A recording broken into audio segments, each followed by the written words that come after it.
Which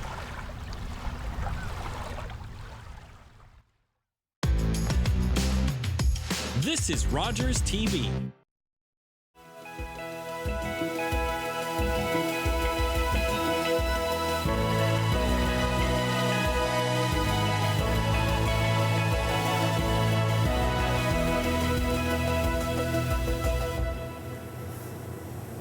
Welcome to An Hour to Give. I'm Sam Laprade. This week we're featuring Harmony House, and I'm so excited to welcome to the show Executive Director, an angel in our community, the one and only Marilyn Matheson. Hello, my friend. Hi, it's great to be back. I love having you on the show. I think you tuck your wings in, though, for the show. I really do think you're an angel in this community. You've done incredible work, Marilyn. I don't do it on my own. We have a fabulous team at Harmony House that helps whenever they can, wherever they can. So we've hung out a few times this year, which Yes. I've loved. I'm just going to go back for a second because I just have to rave about a wonderful event that you had. I was so honored to host your big event, opening doors.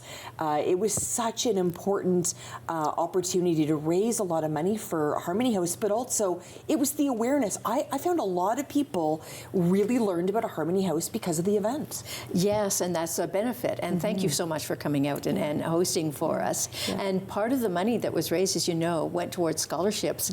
And we have awarded a scholarship to a former resident, and she's taking online courses and hopes to be back working in a year or so. And that's the impact, right? Yeah. Exactly. Get back on your feet. We were hanging out at 18, that wonderful restaurant, and then we went to the side door, and it's wonderful to think we had a great night, but I love hearing about, what happens after the event. I think it's awesome to be able to share that. And you've got big plans, of course. Giving Tuesday's right around the corner. Harmony House is right there with a really important campaign. What are you taking on for Giving Tuesday? We need money to go for our outreach program, which is so important. We have a shelter, but we have limited space in there, and there's so many women who reach out to us, and they need our outreach program. We go and visit them in the community, help them with a safety plan if we don't have residents for them, and also we follow people up after they leave if they find permanent housing, because that's important too. They need follow-up and continuous support during this journey, because it's not just 1 year and done. For sure. Let's go back, because I think, I assume, of course, everyone knows about Harmony House, but the reality is this is an organization that's been doing great work for a long time, but some people aren't 100% familiar, so take me back in time. What's your mandate? Our mandate is to help women and their children who are experiencing domestic abuse fulfill their full life. Right, and that can take many forms. The children, especially living in a shelter, is difficult, and so we have programs for children. We try to balance those programs by also having a male leader, so that the boys that are growing up in the shelter have a role model, but also the girls too, because a lot of the children only see men as abusers, because that's where they've come from. So it's so important to have that. But our outreach program, if I can continue with that, a lot of the women come back and see us. They participate in other programs to be able to network and have a community with the women who have similar stories to them. We have a community kitchen that people come to, and they create the meal themselves. They sit down and have the meal, and they take the meals home to their children afterwards. Right now, we have an art program going on today that they're coming, they're socializing with each other, and they're able to spell out their feelings on the page, if I can say that. The art is very, very important. So, I mean, there's so much going on, and the outreach is a big part of it. Yeah, you just do incredible work. It really is about changing lives, and in many cases saving lives. I mean, this is about breaking that cycle right in the home. It is, and as you know, it takes 7 times on average for a woman to be able to leave an abusive situation. And as the economy gets tighter and food and lodgings are more and more expensive, it gets harder and harder to leave, because nowadays you need 2 incomes to support a family, and if you leave, you only have 1, and you have your children with you. So it's really a difficult decision. But as I've said before, the women I've met in the shelter, some of the bravest women I've ever met, because they were brave enough to do that, and brave enough to do it for themselves as well as their children. As well as their children. It's such an important point. What would you want people to know about Harmony House that maybe stands out as they're thinking about making those decisions around Giving Tuesday and where they're going to support this upcoming giving season? What we do with helping the women and children move on in their lives, not only it saves them trauma now, but down the road it saves the mental health system, for example, because we're providing that service. If the woman has to live with her abuser for who knows how long, then the medical is in there. It could result in the children being involved in the criminal justice system. So giving money up front for these programs saves money down the road. If that's not a perspective I think many of us would have. I'm really glad you shared that. I think it's really important. What would you want people to know about, someone sort of arriving at Harmony House and starting this process? They've, as you mentioned, sometimes they've taken 7 times to walk away, and they're arriving at Harmony House. Do you have everything you need? Is that why we're trying to sort of raise money at this time? Do you need more resources at this time? We do need more resources. When they arrive, they have a fully furnished unit and a fully furnished kitchen, because a lot of the women arrive without anything. But when they leave, when we find them their forever home, they can take everything from the kitchen, like the coffee pot, the dishes, the pots and pans, everything you need to start on your own apartment. And so we are always renewing that, including the beddings, that sort of thing. The upkeep of the facility, of course, costs money, so we need to keep that going, and the programs, as I said, the supplies for the children to paint, and we have PD days, we have March break camp, we have summer camp. All of those are very important, and because we have such a small facility, we rely a lot on field trips for the children to go out and see museums, and that's transportation money. So all of this goes towards programming. I feel like you've created a community. I mean, women almost supporting other women as well in this. And really Yes. that bond that they would have immediately. Yes, and that's one of our goals too, and that's why they come back for these programs. Former residents come back and talk to the current residents. So, it's sort of a peer-to-peer support. So give me a sense, if someone was to donate $100, give me a sense of what you would do with $100. Right now, as we're going into the holiday season, $100 will support a family with extra food. We're reaching out right now for people to donate gifts to the children, so Santa will visit Harmony House. And the other thing, $100 will help a child through the summer camp as well. So, yes, $100 will go very far. And I think giving season, I certainly know a lot of my friends that work, whether it be the government or in the private sector, they're looking for those creative ideas to support the community. They don't really want, little gifts themselves. They're really wanting to make a big impact, all coming together, raising money or doing a collection of toys, those types of things. So speak to people that maybe are looking for that creative outlet right now for this giving season. Contact us, because every child has submitted their wish list. Oh, of course they have, to Santa. To Santa. Yes. And so we have all the children's wish list, and we want to tap into all the Santas out there to help us. Yeah. So you're looking for all different things, and we want to make sure it's things that they want. But there's also things that, as you know, when you have a home that is very expensive, your cleaning supplies, your toilet paper, your dish detergent, all of these things that we continuously replace in the units, because for a woman to go out and have to spend her budget that's for food on these things, it can be a hardship. Yeah, those are things that I just don't, we just don't think about on a regular basis. We might take those things for granted. So it's wonderful that you've shared that. What's your dream for Harmony House, Marilyn? Well, my dream is that we never need a place like this, but that's not going to happen. We actually have a waiting list, which is unfortunate.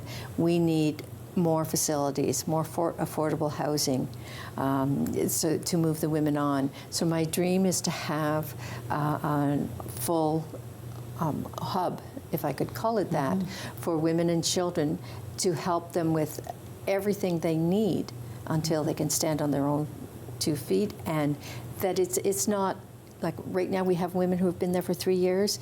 Technically, it's only supposed to be for a year. There's no place to put them, but you have that pressure of always having to look for another place. I don't want that pressure on these people. They've gone through trauma. Let's have women's only with their children place for them to live. So smart. So that's the dream.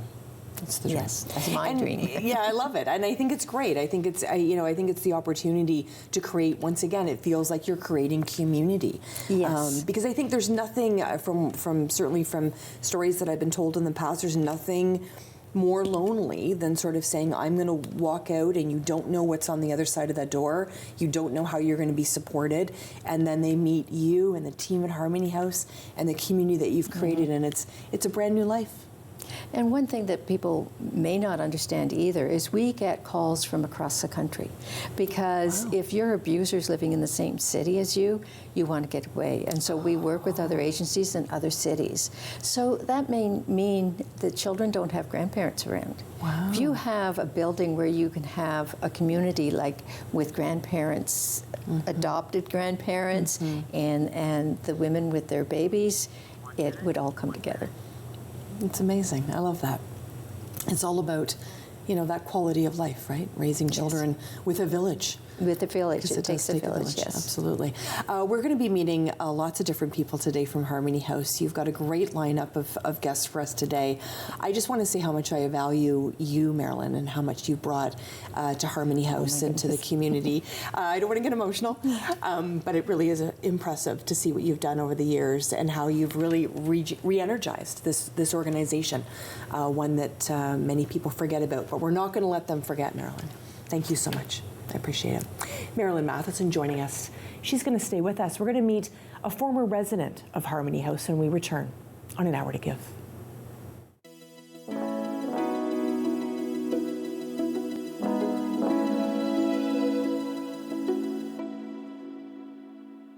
You're watching an interesting local show on Rogers TV and you want to know more. That's when you head to rogerstv.com. Our website provides more information about our programs, our hosts, our schedule, and about how you too can get involved with Rogers TV. Visit us online at rogerstv.com. Ottawa, it's the national capital of Canada. But how much do you know about the city's history? This is Phil Jenkins. Join me as I take you on a journey through Bytown's beginnings, Ottawa's crowning as capital, amalgamation, and its becoming a city of 1 million citizens. Watch The History of Ottawa, according to Phil Jenkins, exclusively on Rogers TV.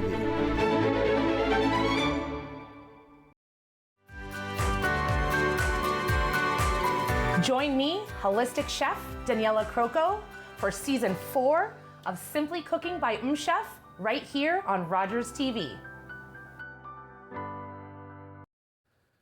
On the next Daytime Ottawa, Miriam Pearl returns from Delicious Without Gluten. She's going to show us how to make some great desserts using puff pastry, as well as making some delicious cinnamon buns. Also on the show, pharmacist and author Sherry Torkos. She's going to get us set for cold and flu season. Mary Taggart is back with a Mary's Must Read Book Club pick, and Sue Pitchforth from Decor Therapy Plus talks all things decorating when it comes to the holidays.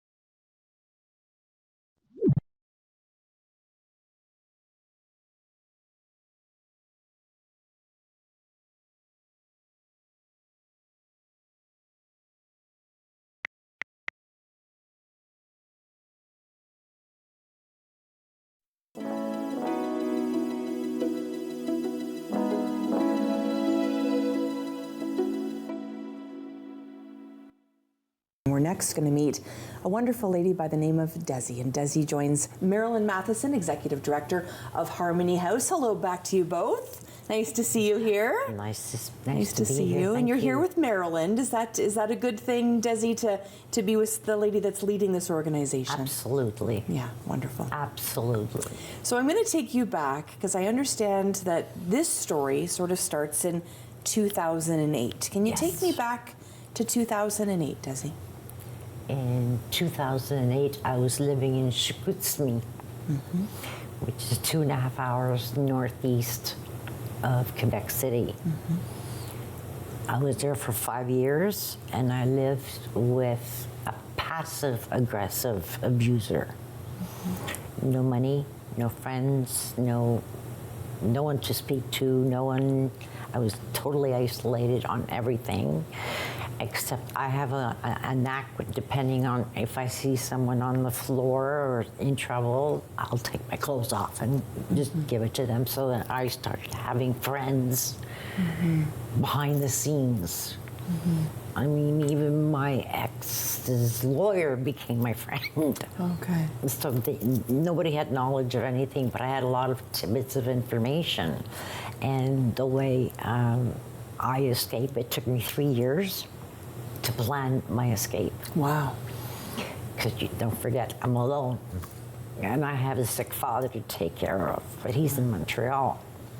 So I used to make the 4.5-hour drive to see him. But slowly but surely, I would find loose change around the house because he was not knowledgeable about just loose change. I ended up having over $700. In 3 years, I collected just loose change and what have you. And anything I saw that I liked, it's called the 5-finger discount, which is not nice, but when you're desperate, you might as well go all the way. So I made sure I had papers. I had lease papers. I made sure my name was on a hydro bill. I needed my name somewhere so that when I finally left, I wasn't a non-person anymore because I felt a non-person. I was going to say, did you feel like you weren't a person? I wasn't a person. I was born in Quebec, and yet I never felt at home in Quebec. Never.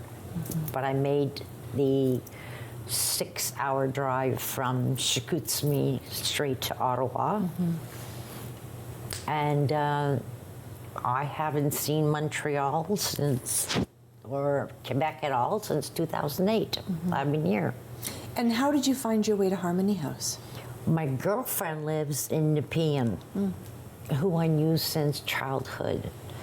And she kept saying, come over, I'll take care of you. Don't worry, I have a place for you. Don't worry, you're going to meet some nice people and what have you. And I'm like, I don't know anybody. I was cut off my clan or my tribe. I took the chance. I went to her house and I met Leanne Lee, who is a frontliner. She's one of the ladies that was counseling and heard my story, and I was able to literally jump from first stage women's shelter straight into second stage, which meant I had my own unit.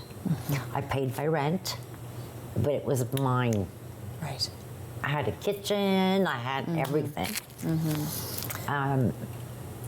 And then I started to know the ladies from the different backgrounds, different stories, different little, how can I say this? We all became sisters. Right. And that's the community, Marilyn, that we were speaking about, right? Exactly. When you hear Desi telling her story and talking about community in that way, how does that make you feel as the executive director? That's very rewarding. This is what we need to do, and a lot of the women stay in touch with each other after they leave because you have the peer-to-peer support, and that's what you need in order to keep going. We want to prevent people from going back to their abuser. We want to make sure that they have the means to stay out themselves. I was only at Harmony House for 5.5 months. I was one of the lucky ones that found housing right away, but I was not mentally ready to leave Harmony House. I was still a mess. But I had backup. And the very first place I saw, I just took it because it was in a straight line. Don't know Ottawa. It was in a straight line from where I lived, so I knew exactly where Harmony House was, and that's where I went. Right. So I had the support. I can go in and read a book. I can sit in a lounge. I can talk to whoever I wanted. It got to the point that we got a whole bunch of ladies got together. Every week we had food bank. Oh, I love that. So we used, and I wasn't shy. I can't drink milk, so I would give the milk to a family that did drink milk, and then they didn't eat that, and I took it and I drank it because it's not going away. That's right. We helped each other. We had cookouts. We had mini parties outside. Just the ladies getting together and just talking and chatting and taking care of the kids and running around and being messy and you know, and especially in the fall without the leaves and what have you. We started a program with the former residents to meet once a week and discuss what's going on the outside. But there wasn't a big enough audience, shall we say. So we invited the residents to join the former residents because we could help them. Yeah, so important. What's out there. Some people would call you brave. I would call you brave.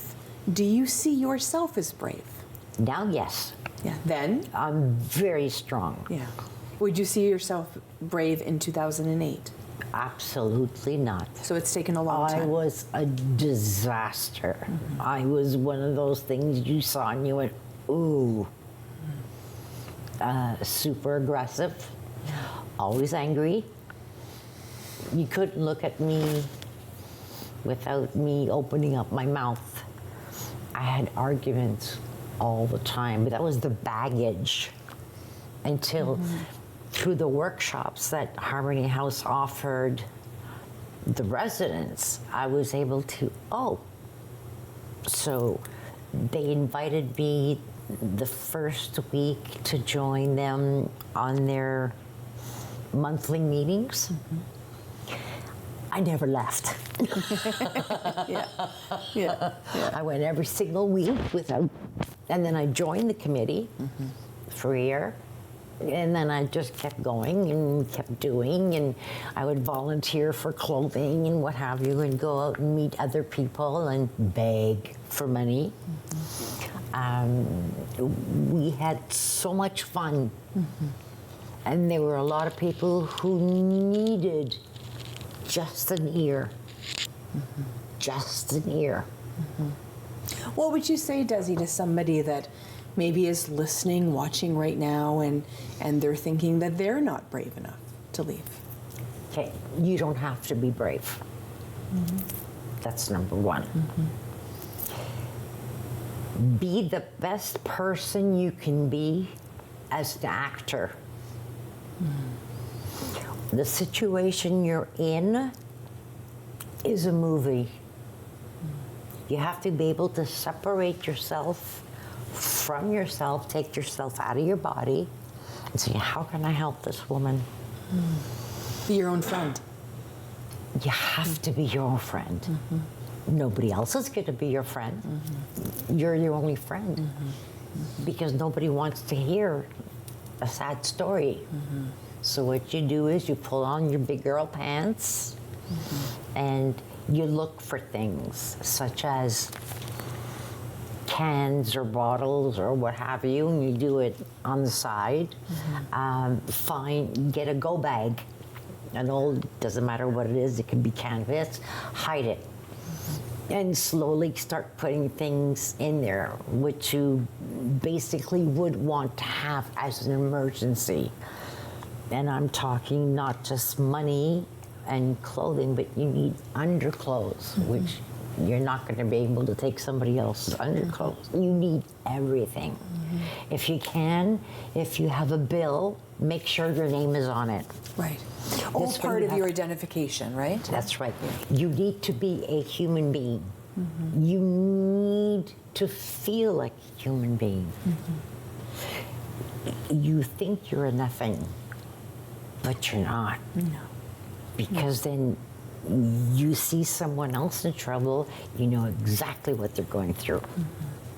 So you know exactly what to say to them, or even not to say anything. Sometimes it's just sitting next to one another and holding hands. That's all it takes. And The impact. just, it's like there is another world out there. Yes, it will take time. Yes, it's very difficult. It's like being a junkie or an alcoholic. It's hard to break from it because you've been conditioned. You've been conditioned. You're always being told you're stupid. You end up believing it even if you have a certificate. But you know what?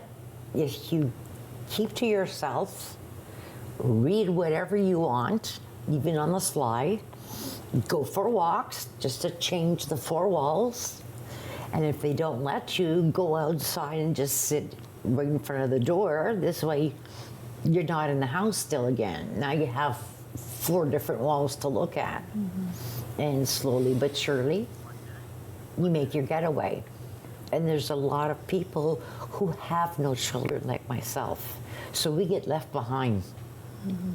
I understand the importance of mom, children, because these are our future presidents and prime ministers, and they're the ones that are going to lead the city. And if they don't have any knowledge, they can't help. You have been incredible to share your story. I'm so grateful, Desi, that you would do that. And I know, Marilyn, you feel the same way. Thank you so much for being so honest today. I appreciate it. Thank you for having me. I really appreciate it. I appreciate it very much.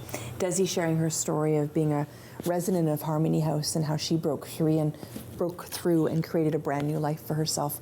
When we come back, more discussion about Harmony House here on An Hour to Give.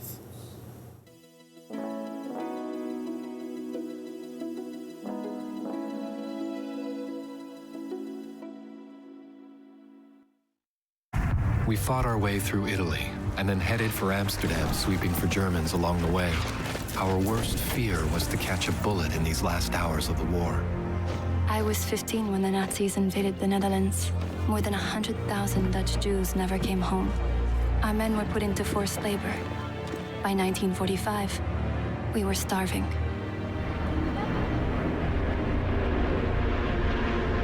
The food drops gave us hope.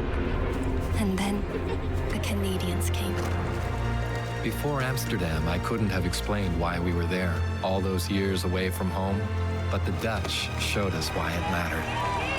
Papa wanted me to bring some soldiers home to thank them personally. And that's when I first saw Wilf.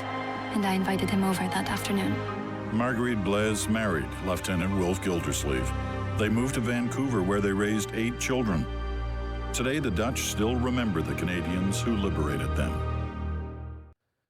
On the next Daytime Ottawa, Miriam Pearl returns from Delicious Without Gluten. She's going to show us how to make some great desserts using puff pastry, as well as making some delicious cinnamon buns. Also on the show, pharmacist and author Sherry Torkos. She's going to get us set for cold and flu season. Mary Taggart is back with a Mary's Must-Read Book Club pick, and Sue Pitchforth from Decor Therapy Plus talks all things decorating when it comes to the holidays.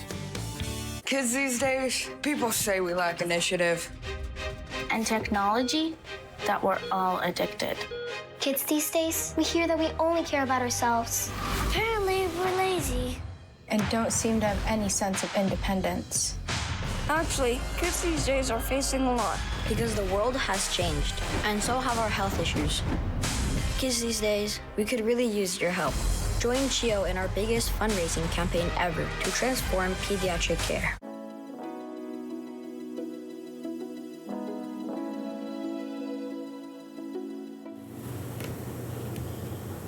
Well, I promised more talk about Harmony House, and I'm about to deliver here on An Hour to Give. I'm Sam Laprade, and it is my incredible honor today to introduce two very special people to the show, and that is Francesca Davila. How are you, my friend? Thank you. I'm doing fantastic. Good. Happy to be here. And you brought a friend, Mary Simmerling. How are you, Mary? I'm doing great, Sam. Yeah. Thank you so much for having me. I'm so glad you two are here. So, Francesca, first of all, tell us what you do for Harmony House. Well, I wear many, many hats, but I do all the direction for fundraising, communications, development, events, all the fun part to be outside in our city, in our community, to bring funding, to bring awareness, to be present even in events where I have a person saying, me too. You know, so I love and have passion for what I do because it's needed, and we need funding. So that's where my development comes in place when we have so much needs for women and children at Harmony House.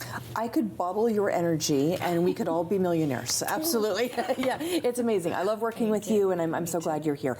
And you brought your friend Mary, as I mentioned. It's too much in Mary. Yes. And Mary, how would you describe yourself when it comes to Harmony House? So I would describe myself as a supporter and someone who benefits as a member of the community that Harmony House is part of, and a donor that wants to support these efforts. So I got involved in Harmony House shortly after I moved to Canada. I was actually at the local pharmacy, and they were doing a fundraiser for Harmony House, and I thought, well, I don't know anything about Harmony House. So I decided to try to learn some more, and I reached out to Francesca's predecessor and learned some more about the organization. And I said, you know, what do you need the most right now? What are you working on? What programs are you working on? And she said, well, we've got this program that we're trying to get funded. And I said, tell me about it. And she said, it's a program for children who've witnessed violence. And I immediately told my husband Thomas about it. And we knew it was what we wanted to support. So our family has been deeply impacted by violence. And my mother-in-law was a victim of femicide. When my husband was 5 and his sister was 3, she was murdered in front of them in their home. And we just marked the 50-year anniversary of her loss, but it's something that's very deep in our family that we understand too well. And especially my husband and his sister, as children who witnessed violence, we felt very strongly that that was the program we wanted to get behind initially.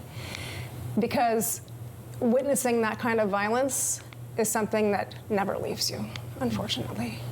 And so we were very honored to begin the seed funding for that program and have been supporting it ever since. So that's something that we're really proud of, and a way of honoring Thomas's mother, Cynthia, and her legacy.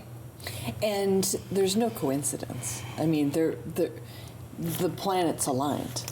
Yes, we feel that way, certainly. And it's been something that's been very rewarding, and I think that especially for children who, as Marilyn mentioned earlier, many of the children at Harmony House and children who have witnessed violence, they don't have any positive male role models. Right.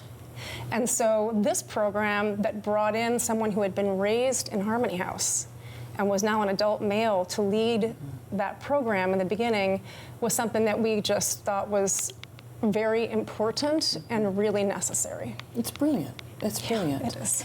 When you hear Mary share that story, what does it do for you in terms of the work that you do every day? Because fundraising is hard. It's a noble profession. It's not easy. But when you see a connection like this, does it spur you on?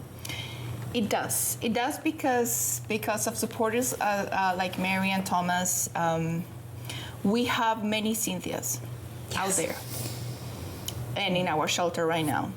So there is a time that we need to end the cycle, and there is so many factors that takes in place when we need to find a way for a woman to stop that cycle, find resources for the children to learn better and know better, so they will do better in the future. They will bring all what they learned, and they will advocate for sisters, for friends, like Thomas is doing now. Like it's a cycle that ends, and now we're seeing how it's reaching out to families through Mary and Thomas support.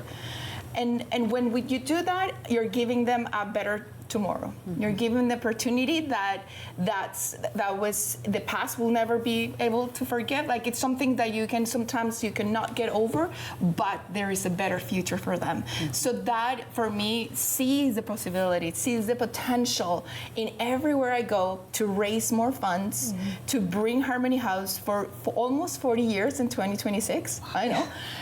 And just to find those bridges that connects the community, donors, supporters, government, and Harmony House. And it's no secret that in this city, in the last number of years, the number of women that have been abused, have been killed by intimate partner violence is staggering. When you hear those things in the news and you think about the work that you're doing at Harmony House, does it give you hope? Yes, I am hopeful. I'm not giving up. In fact, we're just getting started. We're just getting started. I am hopeful because I work directly with women who are survivors of violence. I started leading writing workshops with survivors of violence in 2022, and one of the first workshops I did was at Harmony House with the residents there. And I get so much hope from hearing their stories and from watching them reclaim their stories and find their voice. The workshops I lead are done in the Amherst Writers and Artists methodology, and one of our key tenets is that a writer is someone who writes. And so when I first started doing the workshops at Harmony House and in the community, women would say to me, well, I'm not a writer, I don't write. And I said, well, do you write? You're a writer. And so hearing the stories of women who have survived violence really inspire me. And I see the changes. I brought this book to show you. This book, We've Been Put Through Fire and Come Out Divine, is a story, or is stories of survivors of violence that wrote together with me over a period of 18 months. And as I listened to their stories, these women who are not writers, I kept saying to myself, more people need to hear these stories. We need to get these stories out there. And I was talking to the board of Amherst Writers and Artists, and I said to her, I really want to publish this. And she said, let us publish it. Let's publish it through Amherst Writers and Artists Press. Because that press is devoted to freeing silenced voices and to getting stories that might not otherwise be heard out there. And so the work I do with survivors is really about giving them back their voices and their stories, but very importantly, and really critical for the work that Francesca and the Harmony House team do, is we need to upend victim-blaming narratives. My poem, What I Was Wearing, that I wrote 20 years ago, because I got so sick of people asking me, what were you wearing? Had you been drinking? Because the thinly veiled accusations behind these questions need to be confronted. And so I wrote a poem. I didn't think much of it. It was my poem. And then my friend said, can I take it to a conference? And I said, sure, you can take it to the conference. And then 2 people at this conference took my poem and they said, we need to do something with this poem. And they created the What Were You Wearing exhibits. Wow. That invite survivors to pair representations of the clothing they were wearing with a short story. And they've now been a decade, 6 continents, thousands and thousands of times. Wow. And the thing that I really love about this is that in all that time, not one person reached out to me to say, I read your poem and I was in the exhibit. Now, why do I love that? Because my poem became their poem. Right, right. My story was their story. Created community again. They saw themselves reflected back, and they found a way to reclaim their stories and join in ending victim blaming and removing the stigma. Because the stigma does not belong with the victim. the stigma belongs with the perpetrator. The shame does not belong with the victim. The shame is for the perpetrator. Yeah, beautifully said. And we're going to talk more about your book, and I know you've got a poem you're going to share with us in a little bit as well. When you see a donor take not only, I think it's the definition of philanthropy, it's time, talent, and treasure. Right. We only have about a minute, but when you see someone like Mary really take on Harmony House, what does that do for your heart? Yeah. So for me, it's, of course, it brings so much, the ways I can bring the stories together with dignity, they take so much courage to share, but that's the way we are helping them as well to find that voice. So finding a donor like Mary for us makes the world so bright, because it only helps, like, for your support. It's allowing us to bring programs, to bring them an opportunity to just think about the shame and think about in a different light, that their circumstances is not where they are, who they are. The circumstances are something that we're providing transitional housing, we're providing resources for a better future for them, to be able, not only for them, for the little ones, so that the way they can see violence and their situation with a different light, with healing, and we have hands around them. So Mary's one of those hands. So we thank all our donors for being that treasure to us. And it goes back to, it really takes a village, right? To support everybody. We have got an opportunity to bring you both back. So you're going to both come back. We're going to talk more about how people can help. And we're going to talk more about, and we want to hear your poem, Mary. Don't you worry. We're going to hear a poem as well from Mary. This is An Hour to Give, all about Harmony House. And of course, Francesca and Mary are coming right back. And we know you're coming back too. Stay with us, everyone.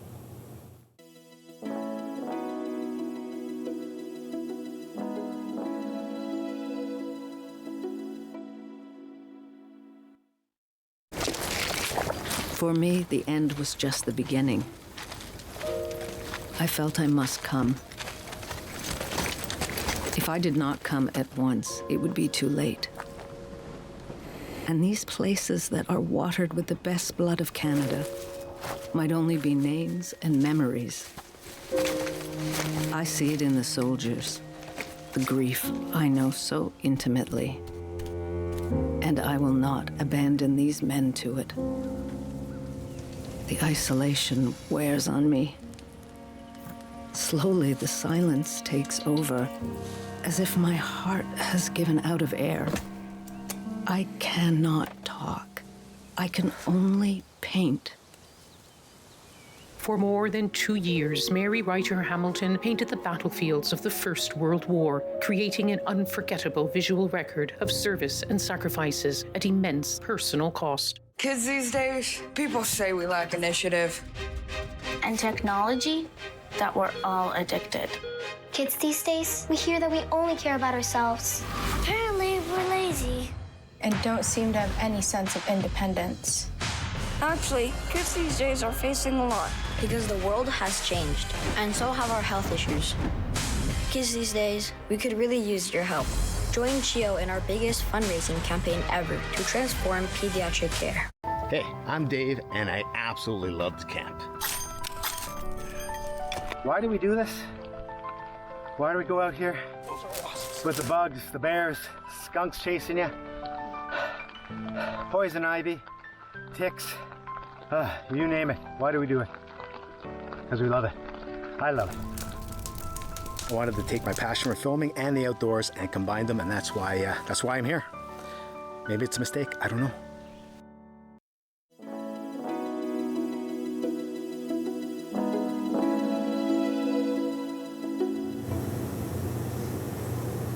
I'm hoping we've inspired you already, and the inspiration is going to continue here on An Hour to Give. I'm Sam Laprade.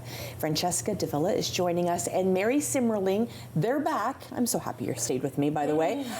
So I don't want to miss one more second. I want to hear your poem, because you're a poet, and you've shared some wonderful poetry over the years. I'd love you to share your latest poem with us. Sure, Sam, I would be honored to. So I actually wrote this poem yesterday evening as I was preparing to join the show today. Yeah. This poem is called A Litany of Silence. A litany of silence. Alone in my silence, fear held me close, tightening as I choked on words unspoken, pushed down for decades, so many secrets embedded in my flesh. Even now, I pause sometimes as I offer a book, a poem, when they ask, "What do you write?" I meet their eyes, searching, holding their gaze. I say, I write about sexual violence and navigating the world afterwards. No longer ashamed, no longer alone, no longer silent. And the fear that still cuts a faint line through the center of my forehead reminds me why now, more than ever, I must speak. We must speak in order to survive. Wow. Thank you. There's so much in there. How, when you sit down to write, Mary, is obviously it's emotional, but is it difficult? Do the words come easy? Yes, they do, especially when I write in community with other women. Mm-hmm. So yesterday I had the honor of hosting a writing workshop with survivors of violence, and I wrote this piece in that workshop. And I think one of the really important things I have learned as I've led these workshops at Harmony House and with other survivors is that the importance of belonging in a community, that sense of belonging, where no one's going to ask you questions. No one's going to say, did that really happen? Are you sure? We don't do that. We write and we share our stories. And in sharing our stories, we become stronger, we regain our voices and our stories. And I hope that with those stories, other survivors see themselves reflected back.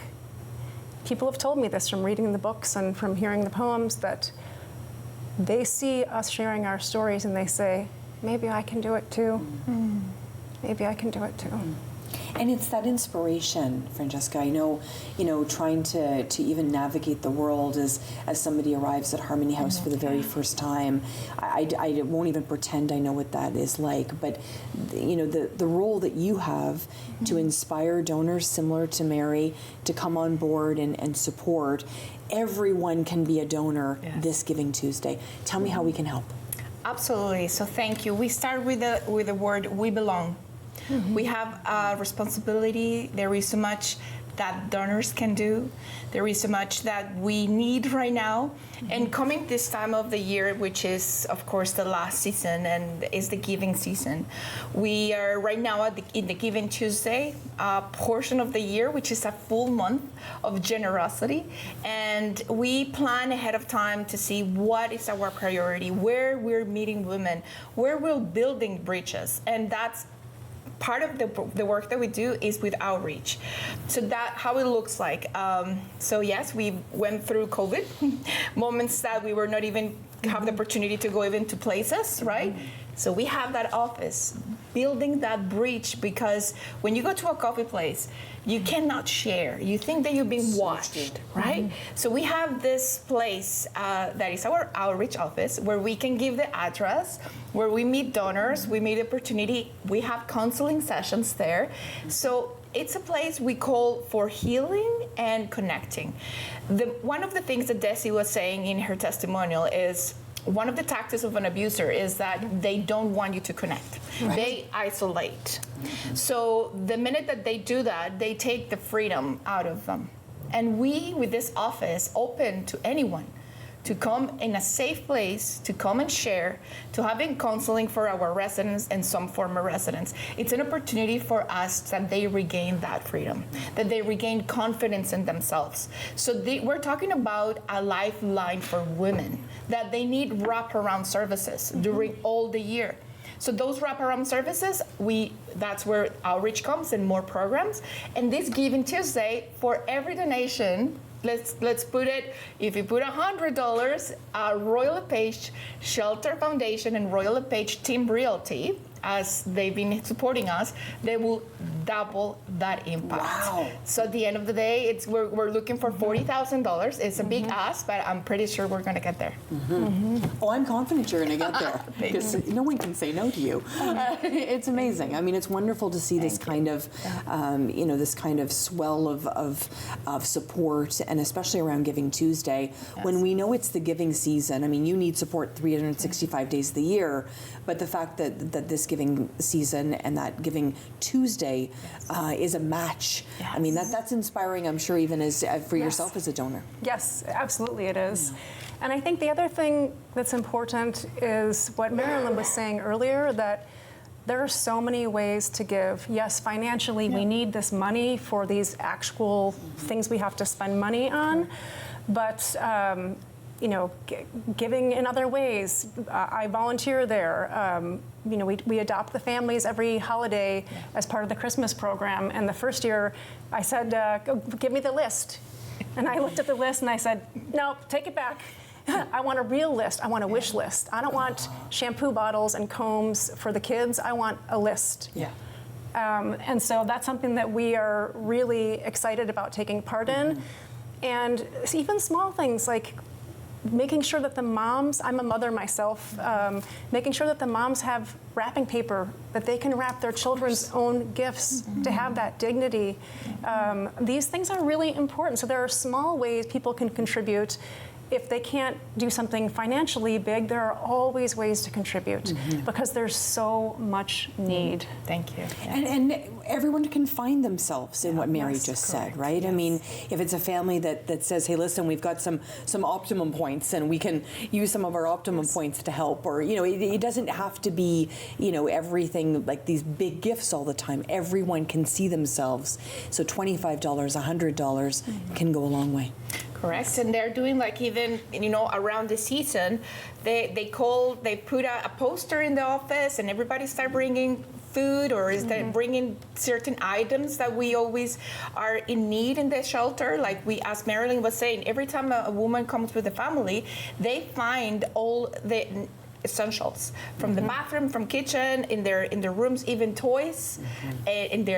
We wanted to give them new, of course, linens and bathroom towels, and they bring those things with them because, as we know, they come with nothing. So yes, there are so many ways of volunteering and finding. I remember actually picking up all those gifts that you did, so it was so beautiful, so well managed. Even your mom wrote letters. Oh yes, my mother wrote letters for every resident, right? Because she was in Chicago, and she said, "Mary, I want to take part. How can I contribute?" And I said, "Well, I'll send you a box of Christmas cards, and you can write letters." And she wrote a letter for every single family, and she was so happy to be able to do that.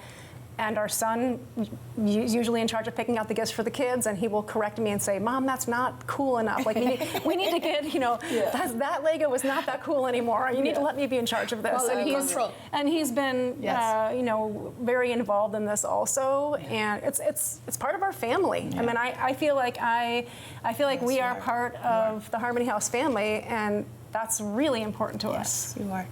Yeah. Well, that's beautiful. I know. So good. Thank you. How can we invite more people to be part of the family? Oh, well, I just say in those 7 times that takes a woman to escape, there is always, we meet them where they're at.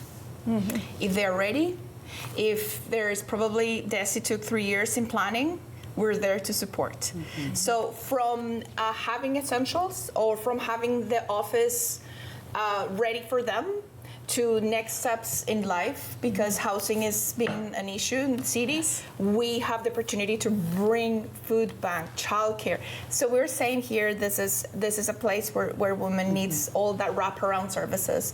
So whenever they come, please contact me. I know what needs we have.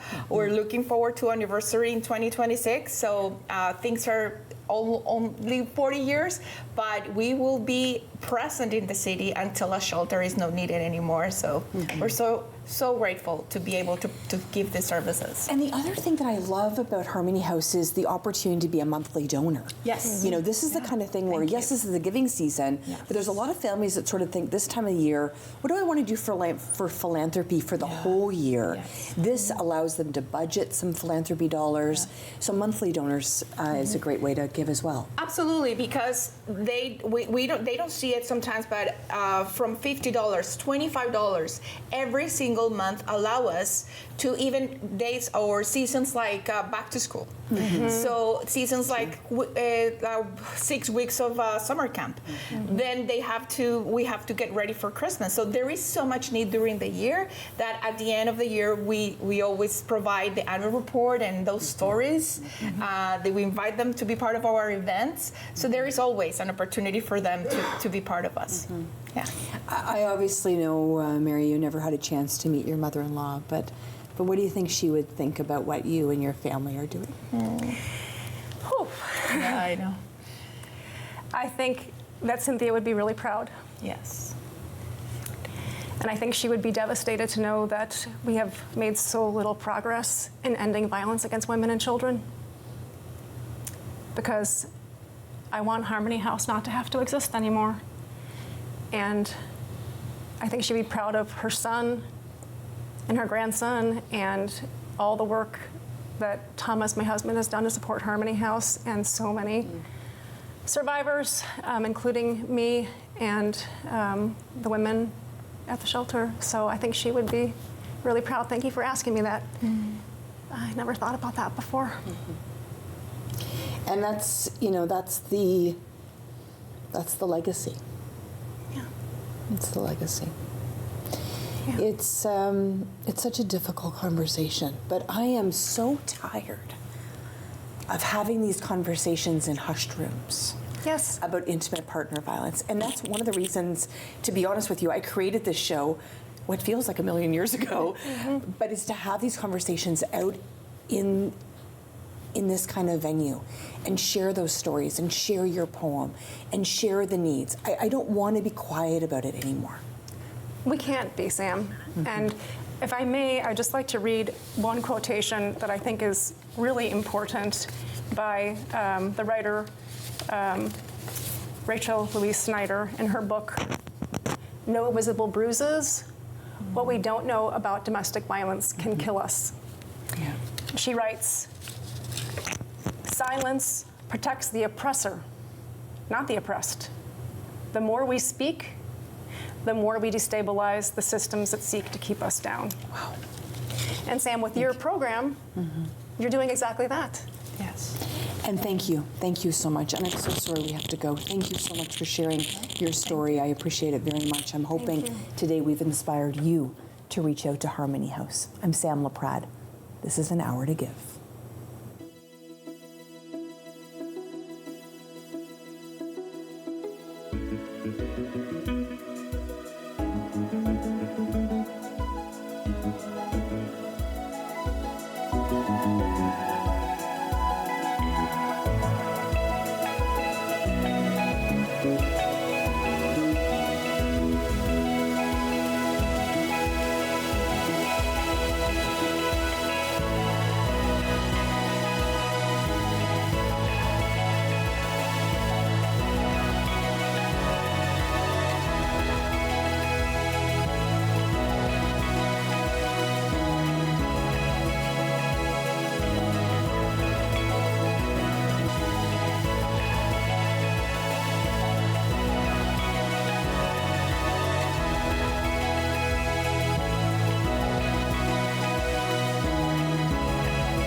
Connect with us by visiting our website or email us at comments@rogerstv.com.